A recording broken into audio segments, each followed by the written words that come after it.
Hi, everyone, and welcome to another episode of Pickleball and Politics, where I combine my quest to stay out of the kitchen with my passion for politics. So thank you so much for joining me today in Pickleball and Politics. I hope everybody is well today. It's a Friday, yes, and you know what we do on Fridays? Maybe we have a little cocktail. Now, I got a call from a friend this week, and she said to me, I saw your Irish cream podcast last week. And I said, yes. And she goes, when did you become a drinker? And I go, well, I'm not really a drinker. She goes, yeah, I didn't think so. So why are you doing drink reviews? And I said, well, because it makes it even more interesting that I'm not a drinker. And she went, oh, okay. And I said to her, like I'll say to you, and I'll say it again and again, alcohol seems to be the only thing keeping this all together right now, because every day we are just spinning with the news, aren't we? So before we get into our little taste testings today, I wanted to tell you that when I left you last, I was going off to try my new serve in a game. And as you remember, last week I'd spent the afternoon by myself at the court just doing a drop serve. I always did a bowling ball serve before, and now I was going to do a drop serve. And I didn't get it in the beginning, but by the end of the day, after 250 balls, they were pretty consistent going in. So I thought, I'm going to go to the court, I'm going to try it, and amazingly, every single serve went in. And it was the windiest of days. The flags were all straight out at the park. So it was a really, really windy day, and I got every single one in. So I wouldn't say that the jury is given a verdict yet on the serve, but I feel like I'm on my way to an acquittal when it comes to a drop serve, because that seems to be the way I'm going to go forward. Might as well give it a try. I did play with my new paddle, but it was so windy, I was told to not make a decision on if I was going to keep it or not. It was a little bit heavier than I'm used to. I kind of like the idea that I've got 3 paddles in my bag now. I don't know why. It's kind of crazy. But anyways, the jury's out on the new Onyx Z5, but the drop serve's working for me, so that's great. Now, I am going to do a review today of some of my, well, not some of, one of my favorite things, and that's cinnamon whiskey. I happen to enjoy a little Fireball once in a while. I will say I kind of like me a little Fireball once in a while. So because Fireball is one of my all-time favorites, I went to Total Wines again, and I got little nips of 3 other Fireballs, well, versions of cinnamon whiskey. And I looked up what each one is all about, and I've got some glasses here, and I'm going to taste each one for you and see which one I like. Now, I want to apologize for last week. You can go back and watch my Irish cream review, and I kind of missed up 3 and 4 at the end. Now, that's what will happen when you've been tasting Irish cream all afternoon with no lunch. Today, I did have lunch to make sure I don't superimpose who's first, who's second. So, I want to tell you first about these glasses I'll be using. And as you can see, they say White Witch on them. And I thought I would tell you a little bit about the White Witch. I got these at in Jamaica at Rose Hall Plantation. I got 4 of them, so it works out perfect today because I got 4 different cinnamon whiskeys. And the story of the White Witch is quite interesting. It's a story of Annie Palmer. And she was born a British mother and Irish father. She was born in Haiti, and her parents died of yellow fever. She was adopted by a nanny, and the nanny was into witchcraft and voodoo, and she taught Annie both. Then Annie subsequently married John Palmer, who lived at Rose Hall, who owned Rose Hall Plantation, and she murdered him. And then she murdered her next 2 husbands too, and she murdered a whole slew of slaves. Well, one day, one slave didn't like the idea. She was a little murderous, and she was killed by a slave on the plantation, and thus her haunting of Rose Hall, and she is called the White Witch, and she's quite legendary. Actually, she is so legendary that Johnny Cash actually wrote a song about her. I didn't know that. I looked that up when I looked at the glasses again. I was like, oh, what's every single thing I need to know about White Witch? And I knew all that other stuff, but I didn't know the Johnny Cash. So, anyways, I'm gonna go right in. The first one we're going to try today is going to be called Catch Fire Cinnamon Whiskey. And it is Canadian. It said on its website that it has hints of caramel and vanilla. And if I can open them, I should have tried to open this before, but I can't. So let's go to the next one. Maybe if I come back to that, I'll be... Oh, there you go. I guess it was just a matter of putting it down. So, Catch Fire. Just going to have a little of it. And it is 30% proof. 30% alcohol by volume.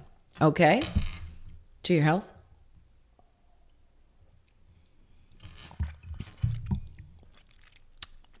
Ooh. Oh. That does have vanilla in it. I can taste the vanilla in that. All right, that was Catch Fire. It is Canadian whiskey with cinnamon and caramel and vanilla. Okay. Let's go to Big Hot Cinnamon. Big Hot Cinnamon. Big, not Big Hot. It is Big Hot. It is Big Hot. Big Hot is from Minnesota, so it's American. I should have opened all of these. Gosh, they don't want you to get to the liquor, do they? Jeez Louise. All right, well, we'll go back to that one, too. This is terrible. Oh, gosh, I guess. Anyways, let's see. Maybe my hand's greasy or something. All right, well, we'll go back to that. Let's go to Jim Beam. That's so funny. Jim Beam is Kentucky Fire, it's called. And it's made here in America. And it is made in Illinois. Okay. Boy, I sure hope I can get back to that other one. Jim Beam. Oh, this was the most alcohol. Jim Beam is 75% alcohol by volume. Ooh, they say it's cinnamon with a sweet kick.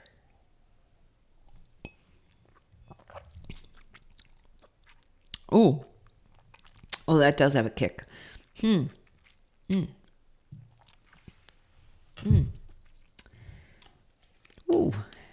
Now we're going to go back to Big Hot and see if we can open it by any chance. I might have to use my little napkin here. I thought I'd get fancy today, but I don't think... Hey, listen, I told you I don't have notes or anything. Oh, I heard a crack. Oh, okay, I got it open. Anyways, this is a Big Hot flavored whiskey. Big Hot is from Minnesota, I told you. So Big Hot is Minnesota. You can see I'm not having a lot. The rest of this whiskey will last me forever. Okay, Big Hot.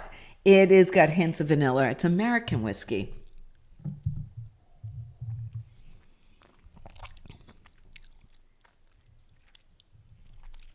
Okay. All right.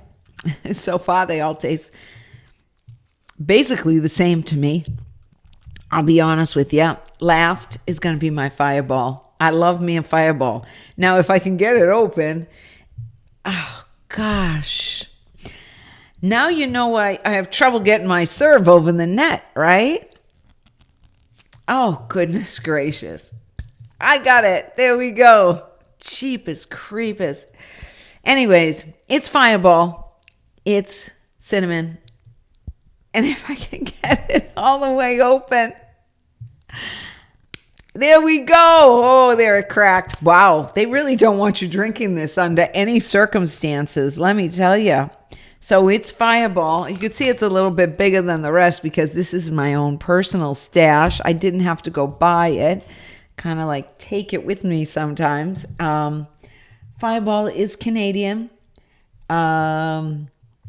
The Catch Fire was Canadian. The Jim Beam and the Big Hot is American. So, to your health.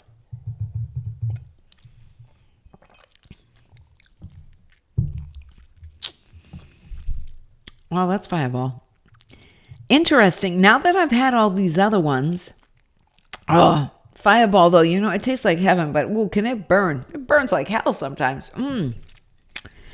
I would say this has the most burn going down your throat, if you're into that. Honest to God, they all sort of taste the same to me. I'll be honest with you. They all sort of tasted the same.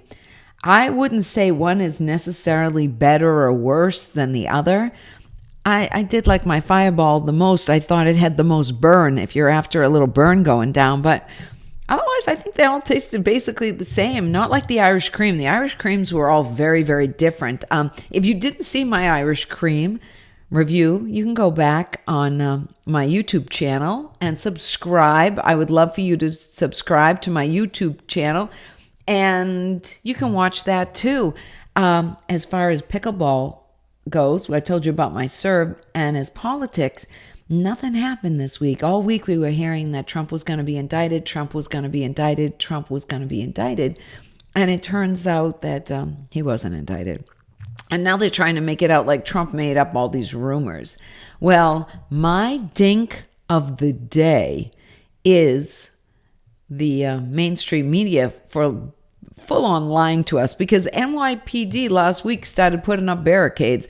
And if those barricades were only going up based on Donald Trump's tweets, or he doesn't tweet, he goes on Truth Social.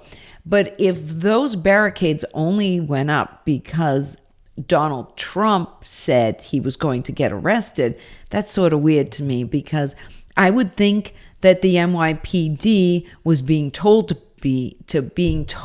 put up barricades because there was a coming indictment.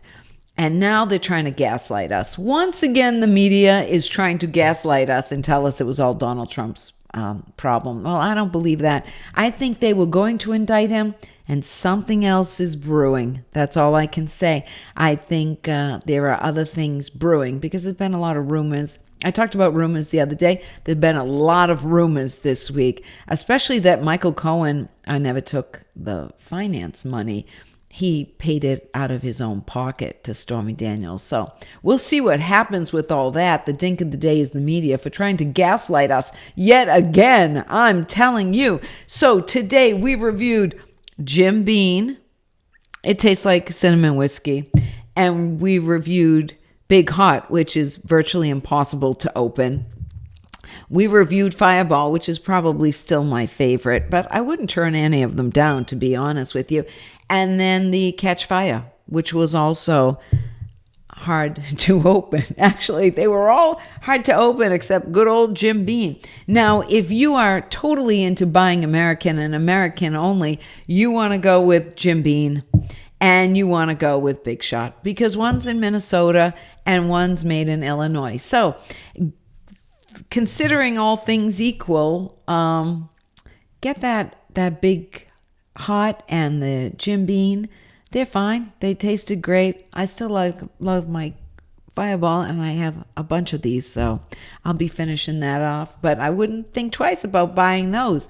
So anyways, you can reach me on Pickleball and Politics on Getter, and Pickleball and Politics on Instagram. And I'm at Pickle and Paul on Twitter. And you can leave me a comment right here. I'd love for you to subscribe. I'm trying to get on here as much as I can. And so subscribe to my channel. Leave me a comment. And as I've told you before, you don't have to love me and you don't have to hate me.